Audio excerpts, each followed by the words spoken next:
Esforço que fizemos em Minas Gerais ao longo dos últimos anos e que nos levou a ter hoje, segundo o Ministério da Educação, a melhor educação fundamental do Brasil em todas as séries. Nós demonstramos que com qualificação, com metas claras a serem alcançadas, e Minas Gerais talvez seja, de todos os estados brasileiros, o único em que 100% dos servidores têm metas a serem estabelecidas, que são previstas no início de cada ano, e alcançando essas metas recebem uma remuneração, um 14º salário ao final do ano. Isso nos levou a ter a melhor saúde pública da região Sudeste, segundo o Ministério da Saúde, e a melhor educação fundamental do Brasil.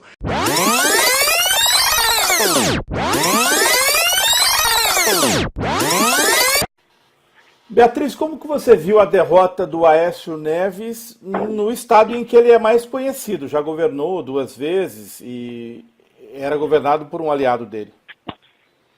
Bom, na verdade, a população mineira sabe o que ela enfrenta. E por mais que os grandes meios de comunicação aqui do estado sempre tentaram esconder os problemas, esses 12 anos de gestão, de choque de gestão, tiveram um grande desgaste, na perspectiva de que as políticas não são para a maioria da população. Então, na verdade, a derrota do candidato do PSDB aqui significou isso, significou um desgaste deste projeto e significou que as pessoas querem um Estado mais presente na vida delas. As questões relacionadas à educação não são o que o candidato Aécio Neves fala para o Brasil. Nós temos inúmeros problemas de indicadores sociais aqui no Estado e o desgaste se resultou na derrota agora, nesse último dia 5 de outubro. A presidente Dilma falou sobre os fantasmas do passado ao discursar depois da vitória dela no primeiro turno. Mas para quem mora em Minas, aparentemente existem fantasmas do presente que levaram à derrota do Aécio. Quais fantasmas são estes, se eles de fato existem? Bom, o governo de Minas, por exemplo, não investe o mínimo constitucional em saúde. Nos últimos 10 anos, deixaram de ser investidos mais de 8 bilhões de reais. Isso é um crime contra a população mineira. Da mesma forma, Minas não investe o mínimo constitucional em educação. Também foram mais de 8 bilhões de reais nos últimos 10 anos. Isso é real. Mas, ainda falando da educação, mais de 50% das escolas não tem quadra de esporte, não tem refeitório. Nós temos escolas que sequer saneamento básico têm. Outros indicadores sociais, outros indicadores de qualidade da educação vão desmentir a teoria da melhor educação do país. Por exemplo, os alunos que terminam o ensino médio não têm sequer, os alunos do ensino médio, 10% apenas tem nível recomendável em matemática, por exemplo. Então, a realidade de Minas é bem diferente do que é colocado nas peças publicitárias aqui do governo e também no discurso do Aécio Neves. Ele falar em geração de emprego, em diálogo, ele foi um governador que não conversou com o movimento sindical.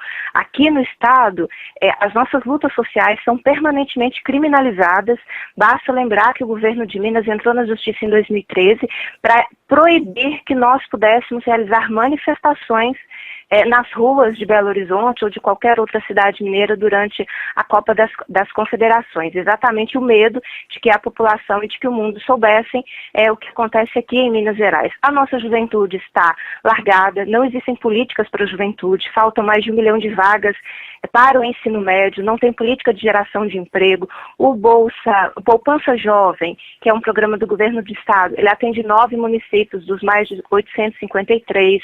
O Professor da Família, que é outro programa, atende 22 municípios no mesmo universo, mais de 853. Então, quem conhece o que foi feito em Minas Gerais, sabe que esse projeto, ele não é o que atende a maioria da população. Então, se as pessoas olharem para Minas no próximo período e tiverem a curiosidade de saber como nós vivemos, pegar o contra-cheque de uma professora da rede estadual, de um trabalhador da saúde, procurar saber quantos eletricitários morrem, porque aqui a CEMIG terceiriza os serviços e repassa milhões de reais para os seus acionistas, ou seja, o interesse privado acima do interesse público. Então, a nossa realidade aqui ela é muito diferente e, de fato, ela vai ser um incômodo para a campanha do senador. Finalmente, Bia, o Aécio é conhecido por ter uma blindagem na mídia mineira. Você acha que é isso que levou os fatos de Minas, como você descreveu, não serem conhecidos nacionalmente, ou a mídia nacional também ajuda a escondê-los?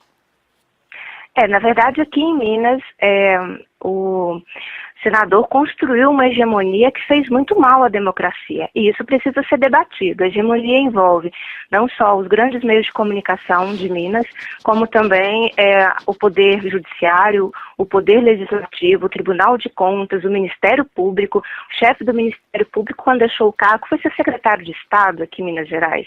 Essa hegemonia fez mal a todos nós, porque aqui não existe o contraditório, aqui não existe, as pessoas não têm acesso às informações do que realmente acontece.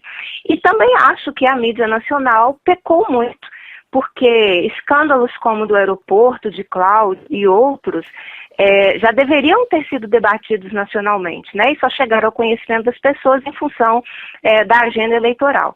Então, nós temos muita dificuldade em colocar as demandas aqui do Estado na mídia nacional, isso não só no período eleitoral. Nós fizemos greves importantes aqui no Estado na área da educação, na área da própria CEMIG, os problemas que nós enfrentamos, a Copasa, que é a questão que mexe com o saneamento. Nós enfrentamos muitas dificuldades e a gente não consegue fazer com que a imprensa possa debater esses assuntos. Então, essa conivência, ela gera essa falsa ideia de que o choque de gestão em Minas deu certo, de que a gestão aqui no Estado foi boa, essa falsa imagem do bom gestor, do bom administrador. Minas não foi bem administrada nos últimos 12 anos, além dos péssimos indicadores sociais e de uma política de permanente exclusão da maioria da população. É um dos estados mais endividados do país, é um estado em que a economia não se desenvolveu por suas próprias pernas, é um estado com grandes desigualdades regionais e dependente de poucas indústrias, de poucas opções na economia. A gestão aqui não deu certo. Bia, você tocou num ponto, tenho que fazer mais uma pergunta. Você falou da Copasa. Explica pra gente qual é o problema com a Copasa. Bom, na verdade, aqui no Estado, no último período, o governo investe em parcerias público-privadas. Então, no interior do Estado, existem as subsidiárias da Copasa, que prestam um serviço de qualidade pior. Então, se você está numa região pobre, o serviço prestado àquela região mais pobre, eu posso citar que é uma realidade do Vale do Jequitinhonha, não é o mesmo serviço prestado na região metropolitana de Belo Horizonte, por exemplo. A falta de serviço de qualidade, os péssimos salários pagos aos profissionais. Então, serviços essenciais, através da parceria público-privada, são permanentemente privatizados. O governo fez a mesma estratégia com a CEMIG. Hoje existem várias subsidiárias da CEMIG, e nessa mesma perspectiva de tentativas de privatização. E a mais recente delas foi uma proposta de emenda à Constituição, que é a PEC 68, que tentava exatamente dar autonomia para o governo de Minas, para que ele pudesse privatizar a CEMIG e também privatizar a Copasa e a Gasmig, que é também hoje patrimônio do Estado de Minas Gerais. Quer dizer, não sobraria nada aí estatal? A ideia que o governo trabalhou foi exatamente essa, a ideia de privatizar o que é um patrimônio dos mineiros. Aqui você já tem um absurdo de 100% dos lucros serem repassados aos acionistas da CEMIG, não é revertido nenhuma questão para área, nenhum valor para a questão social. Você tem a situação de Minas Gerais ter um dos ICMS mais altos do país, uma das energias, conta de luz mais cara do país, e quem paga o preço de tudo isso é a população.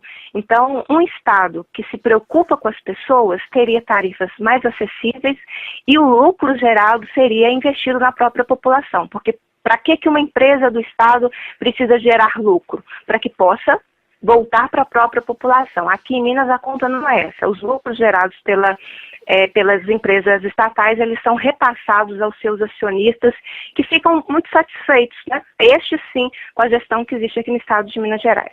Ô Bia, desculpe, eu vou ter que estender mais duas perguntas que são resultado do que Claro. você disse. CEMIG.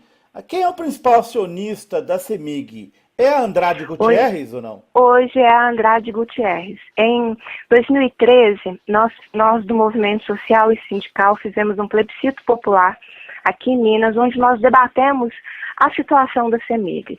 Sozinhos, nós conseguimos a participação de mais de 600 mil pessoas que votaram pela redução da tarifa de energia. Aqui o ICMS na tarifa de energia chega a 43% de uma conta de luz. É inexplicável por que as pessoas comuns precisam pagar essa tarifa e no final os lucros são remetidos para os acionistas, como por exemplo a Andrade Gutierrez. E você, pelo que você está me dizendo, então os fantasmas são do presente e tem a questão do Mineirão. Você acha que ela se enquadra a privatização do Mineirão? Nossa, a situação do Mineirão é uma situação escandalosa que muito pouco foi dita. A reforma do Mineirão, ela foi feita e após ela foi entregue à Minas Arena, ou seja, novamente a ideia de entregar ao privado aquilo que é público, e com um contrato de que existe um patamar mínimo de lucro que o Mineirão precisa dar. Quando não se alcança esse patamar, o Estado complementa para que haja esse lucro. Tentou-se aqui em Minas uma CPI para que pudesse aprofundar, né, investigar essa situação do Mineirão. E mais uma vez, a Assembleia Legislativa é exemplo de todas as outras questões que envolvem o governo do Estado, o blindou e a CPI não foi instalada porque faltou apenas uma assinatura. Então, essas questões, elas ficam escondidas pela conivência de parte da imprensa, que muito pouco noticiou essa questão, por exemplo, e também dos poderes que tinham que ter a autonomia de fazer a fiscalização, de fazer a crítica, de fazer o contraponto, que aqui em Minas Gerais não faz. Então, se isso acontece no Estado, eu não consigo identificar o discurso de democracia que hoje está na candidatura nacional do PSDB. Porque na prática, aqui é o discurso único, aqui não existe diálogo, aqui existem monólogos. E aqueles que ousam discordar, como é o caso dos movimentos sociais organizados no Estado, sempre encontram a polícia militar, o batalhão de choque, a criminalização e a judicialização das suas lutas. Um exemplo é o que o Sindiúd, sindicato da minha categoria, nós enfrentamos nesse momento. Em função da nossa campanha de esclarecimento das condições das escolas estaduais, o PSDB fez 21 representações contra o sindicato. Ou seja, pediu que um terceiro pudesse nos impedir de falar. E, infelizmente, o Tribunal Regional Eleitoral tem cumprindo esse papel a favor do PSDB. Finalmente, então, agora sim. Há muito mais coisas nos céus de Minas do que os helicópteros, os aviões que voam lá para Cláudio, para Montezuma, né? Sem dúvida. É importante que as pessoas conheçam um pouco mais a nossa realidade. Conheçam números que não são aqueles divulgados pela grande imprensa, porque foi isso que nós fizemos.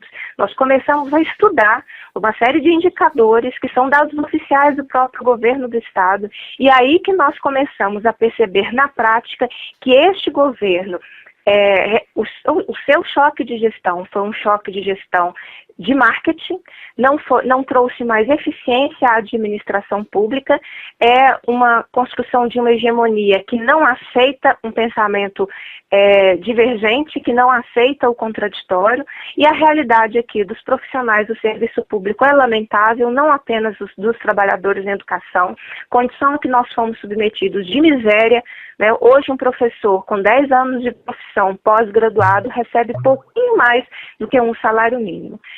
E outras carreiras que também foram desarticuladas, porque este é um governo cujo objetivo não é cuidar das pessoas, é um governo que governa para poucos, e essa realidade é importante que a população conheça.